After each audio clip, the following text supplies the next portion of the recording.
When people talk about Steven Spielberg movies, they usually focus on the wonder and optimism of films like E.T., Close Encounters, or Jurassic Park. But War of the Worlds shows a very different side of Spielberg. This is one of his darkest, most intense, and most anxiety inducing films. Rather than focusing on the excitement of discovering alien life, Spielberg asks a much scarier question: what happens when humanity is completely powerless? Based on the classic novel by H.G. Wells, the modern adaptation successfully updates the story for a post 9/11 audience. The movie captures the feeling of ordinary people suddenly finding themselves in the middle of a catastrophe they can't understand or stop. Instead of following military leaders or scientists trying to save the world, the film stays grounded, with one family simply trying to survive. That choice makes the story much more personal and frightening. One of the things that makes the movie work so well is how Spielberg handles suspense. Much like Jaws, the threat is often unseen or only partially revealed. Before I fully understand what the aliens are capable of, we hear strange sounds, see people panicking, watch buildings collapse, and witness chaos spreading across entire cities. Spielberg understands that anticipation is often scarier than showing everything right away. The first appearance of the tripod is one of the most effective scenes in modern blockbuster filmmaking. The tension builds slowly as strange lightning strikes begin hitting the neighborhood. Nobody knows what's happening. Then the ground starts cracking open. A giant machine emerges, and within minutes, people are being vaporized. Spielberg creates a sense of dread that never really lets up for the rest of the movie. The filmmaking itself is incredible.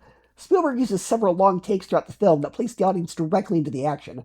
One of the best examples is the minivan sequence, where the camera constantly moves around the vehicle while the family desperately tries to escape. It's an incredibly complex scene, but it never feels flashy for the sake of being flashy. Instead, it immerses you in the chaos and confusion of the moment. The special effects also hold up remarkably well.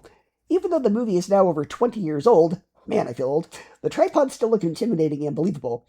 Spielberg wisely combines practical effects, strong sound design, and visual effects, instead of relying entirely on CGI. The sound of the tripods alone is enough to send chills down your spine. And Tom Cruise delivers one of his best performances here. Unlike Ethan Hunt or many of his other action hero roles, the main character is not particularly heroic at the beginning of the story. He's selfish, he's irresponsible, and he's disconnected from his children. The invasion forces him to become the father he should have been all along. That emotional journey gives the movie a strong character arc beneath all destruction spectacle. Dakota Fanning is also excellent. Child performances can sometimes become annoying in stressful disaster movies, but she feels believable. Her fear feels genuine and helps sell the horror of the situation. Spielberg is very good at directing child actors, and this is one of the best he's done since Jurassic Park. Ironically, the movie's biggest weakness is the brother. The brother may honestly be one of the most frustrating characters Spielberg has ever put on screen. Throughout the film, he repeatedly makes terrible decisions, ignores common sense, and creates problems for everybody around him. He desires to run toward danger instead of away from it, and becomes increasingly difficult to understand. Every time he appears, I found myself screaming at the screen. The film's strongest theme is that human behavior can be scarier than the aliens themselves. The tripods are scary, but some of the most unsettling moments involve just ordinary people. Whether it's desperate crowds fighting over transportation, panicked mobs attacking strangers, or individuals willing to sacrifice others simply for their own survival, the movie shows how quickly civilization can break down when people are afraid. The sequence involving the crowd summoning Ray's van is particularly disturbing because it feels completely believable. You can imagine real people behaving exactly that way if society suddenly collapsed, and that's what makes it so effective. The aliens are science fiction, but human panic is real. The basement sequence later in the film continues this idea. Rather than focusing on giant action scenes, Spielberg creates suspense through human conflict, paranoia, and desperation. Some viewers find this section slower than the rest of the movie, but I think it's one of the strongest parts because it highlights the psychological toll of survival. My only main criticism, besides Robbie, is the ending.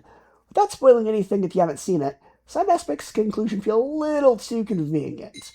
After spending most of the movie establishing real danger and consequences, a few of the file developments don't feel entirely earned. It doesn't ruin the movie, but it does prevent it from reaching masterpiece status.